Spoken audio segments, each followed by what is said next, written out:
Yo quiero contarles una historia que comenzó hace 100.000 años, que fue el momento en que nosotros aparecimos como seres humanos en el planeta.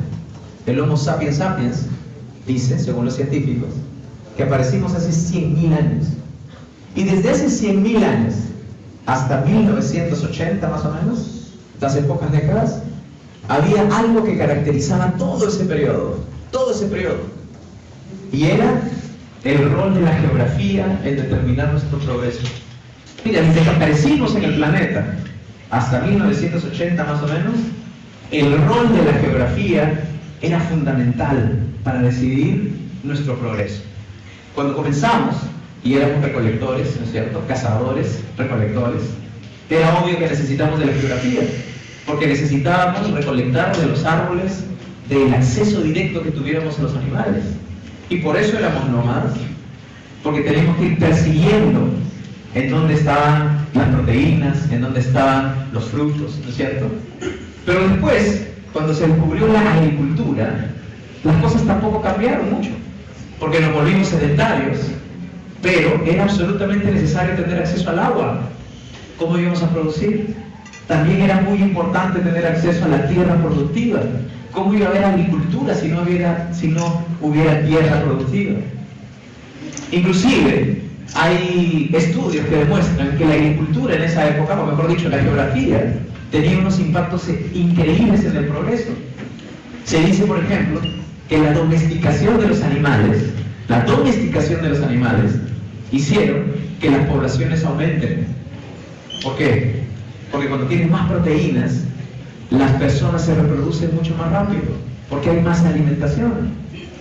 Pero también se dice que las guerras de conquista, por ejemplo, también se deben a la geografía. Porque cuando las poblaciones viven juntas durante mucho tiempo, ¿qué se desarrolla dentro de ellas? Su capacidad de poder absorber los gérmenes. Mientras más gente hay, uno tiene más gérmenes y uno se hace más vulnerable, o mejor dicho, tiene más protección a las enfermedades.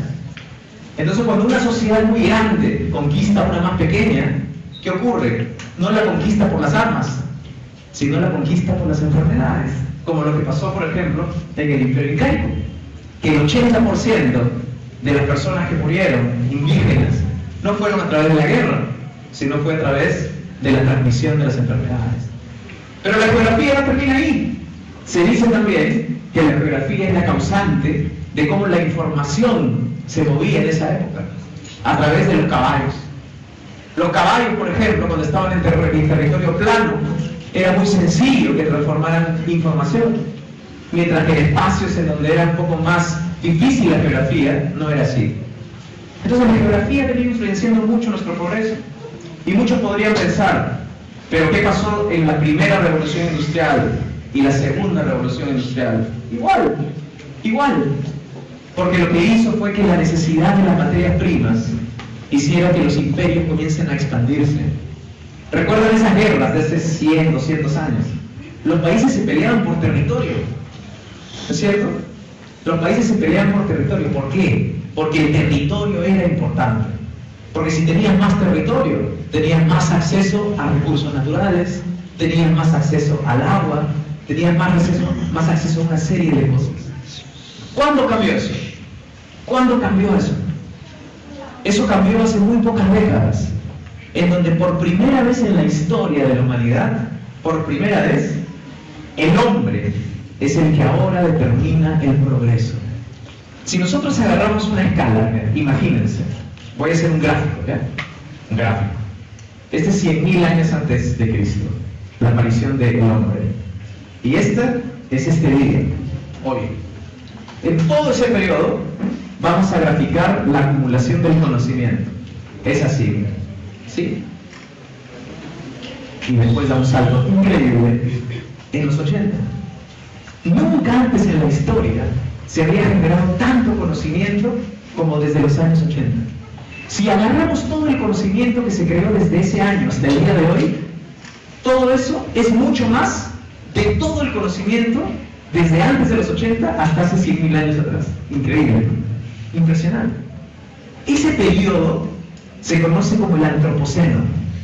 El Antropoceno Es el periodo en que por primera vez en la historia de la humanidad el hombre está cambiando la forma de vivir.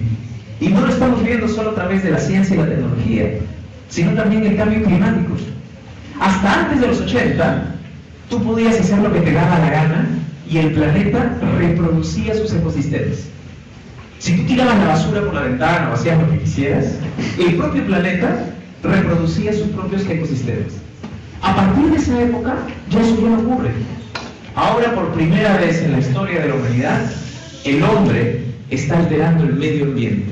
¿Y cómo se llama ese fenómeno? El cambio climático. Por primera vez.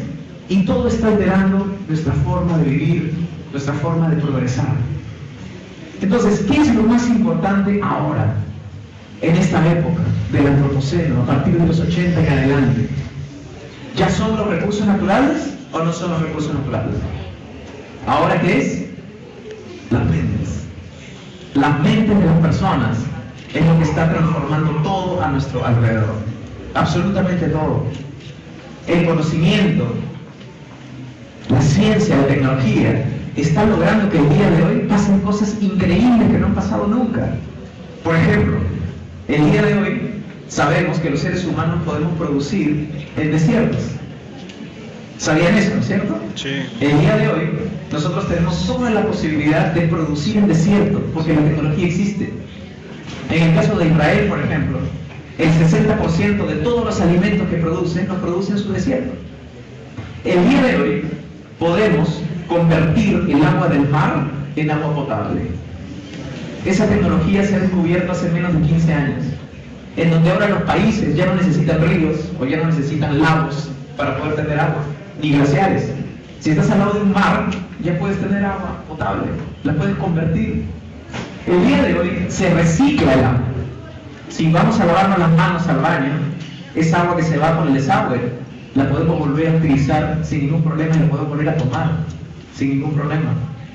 El día de hoy, 50% del agua potable de España es agua reciclable.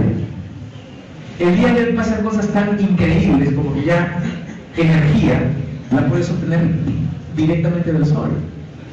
En California, por ejemplo, se ha decretado que a partir de 2017 todos los edificios que se construyan van a tener que tener techos solares para poder absorber energía y para utilizar mejor los recursos.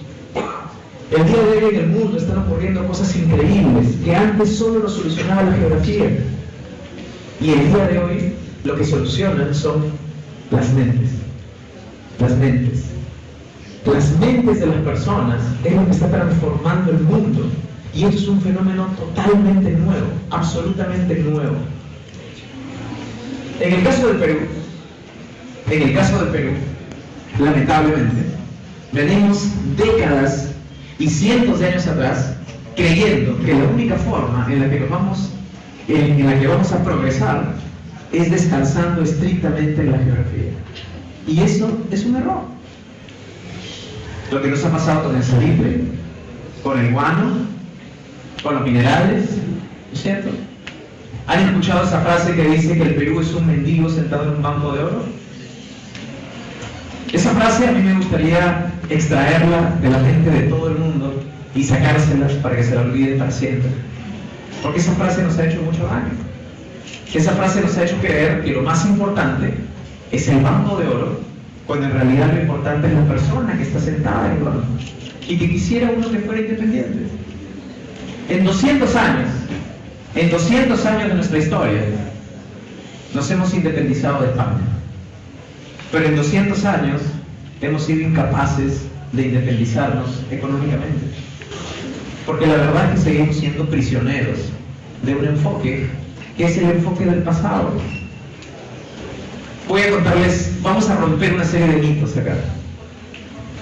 La evidencia empírica demuestra que los países que más recursos naturales tienen son los que menos han avanzado. Y los que menos recursos naturales tienen son los que más han avanzado.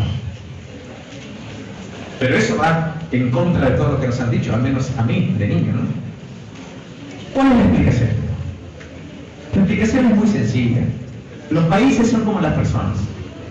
Si tú eres una persona que no tiene nada, que has tenido que salir adelante por ti solo, que los pocos recursos que tienes que utilizarlos de alguna manera, ¿en qué utilizas esos recursos?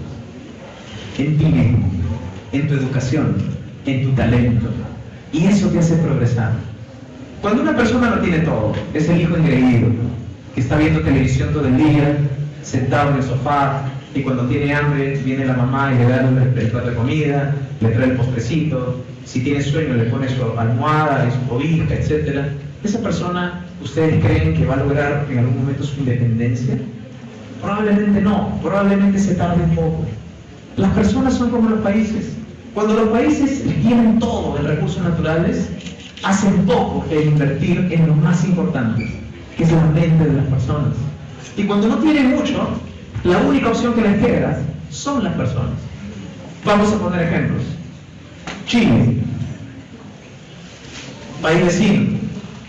¿Qué tiene? Desierto, un poco de cobre. Y sin embargo, si todos los chilenos se van de vacaciones, al Perú nos tomaría 20 años para poder alcanzarlos. En el Perú tenemos de todo. Tenemos minerales, tenemos petróleo, tenemos una reserva hidrobiológica extraordinaria, una de las mejores en el mundo. Tenemos una reserva forestal que es una de las más grandes del mundo.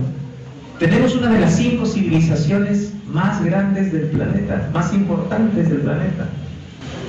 Tenemos además de eso la posibilidad de desarrollar múltiples fuentes de riqueza en el Perú. Y sin embargo, no hemos logrado el progreso que queremos. ¿Por qué?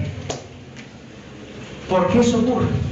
¿Por qué Venezuela, que es uno de los 5 países que más petróleo produce en el planeta, tiene los problemas que está teniendo ahora? Y la razón es muy simple. El progreso no comienza de los recursos naturales y no termina. El progreso comienza en el talento de las personas.